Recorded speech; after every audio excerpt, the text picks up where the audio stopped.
Hi friends, welcome to Panchatantra TV. ఈరోజు latest movie అప్డేట్తో మీ ముందుకు వచ్చాను. గోపీచంద్ నటించిన రామబాణం సినిమాకి బాలకృష్ణకి సంబంధం ఏంటి? వరుస ఫ్లాపులతో ఉన్న గోపీచంద్ బాలకృష్ణ ఫేమ్ వాడుకొని హిట్ కొడతాడా? మరి ఈ విషయాలని తెలుసుకోవడానికి ఈ వీడియోని స్కిప్ చేయకుండా పూర్తిగా చూడండి. గోపీచంద్ హీరోగా, డింపుల్ హయాతి హీరోయిన్గా రూపొందిన రామబాణం చిత్రం ఈ వారం ప్రేక్షకుల ముందుకు వస్తున్న విషయం అందరికీ తెలిసిందే. శ్రీవాస్ దర్శకత్వంలో వస్తున్న ఈ సినిమా పీపుల్స్ మీడియా ఫ్యాక్టరీలో రూపొందింది. భారీ ఎత్తున ప్రమోషన్స్ కార్యక్రమాలు నిర్వహిస్తున్నారు.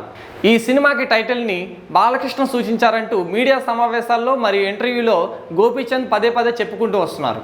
దీన్ని బట్టి ఈ సినిమా కోసం బాలకృష్ణ అభిమానులను ఆకర్షించేందుకు గోపీచంద్ తీవ్రంగా ప్రయత్నాలు చేస్తున్నాడా అంటూ కొందరు అభిప్రాయం వ్యక్తం చేస్తున్నారు. బాలకృష్ణ అభిమానులను కనుకరిస్తే ఖచ్చితంగా ఈ సినిమా డీసెంట్ ఓపెనింగ్స్ దక్కించుకునే అవకాశాలు పుష్కలంగా ఉన్నాయంటూ టాక్ వినిపిస్తుంది. అలాగే సినిమాకు సక్సెస్ టాక్ లభిస్తే భారీగానే కలెక్షన్స్ రాబట్టే అవకాశాలు ఉంటాయంటూ కొందరు అభిప్రాయం చేస్తున్నారు. మొత్తానికి ఈ సినిమా భారీ అంచనాల నడుమ ప్రేక్షకుల ముందుకు రాబోతుంది కనుక గోపీచంద్ కాస్త నమ్మకంగానే ఉన్నాడు. అంతేకాకుండా ఈ సినిమాతో ఒక విజయాన్ని సొంతం చేసుకోబోతున్నాను అన్నట్లుగా గోపీచంద్ సన్నిహితుల వద్ద చెప్తున్నాడు. బాలకృష్ణ ఈ సినిమాకి టైటిల్ సూచించడం పట్ల ఆయన అభిమానులు హర్షం వ్యక్తం చేస్తున్నారు. ఇతర హీరోల గురించి పట్టించుకునే హీరోలు చాలా తక్కువ మంది ఉంటారు, కానీ మా బాలయ్య ఇతర హీరోల సినిమాలకు టైటిల్స్ ని కూడా సూచిస్తున్నారంటే గొప్ప విషయం అంటూ వాళ్ళు కామెంట్ చేస్తున్నారు. తప్పకుండా ఈ సినిమాను తాము ఆదరిస్తామంటూ గోపీచంద్ కు బాలయ్య అభిమానులు హామీ ఇస్తున్నారు. ఈ సినిమాను బాలకృష్ణ అభిమానులు ఆదుకుంటారా?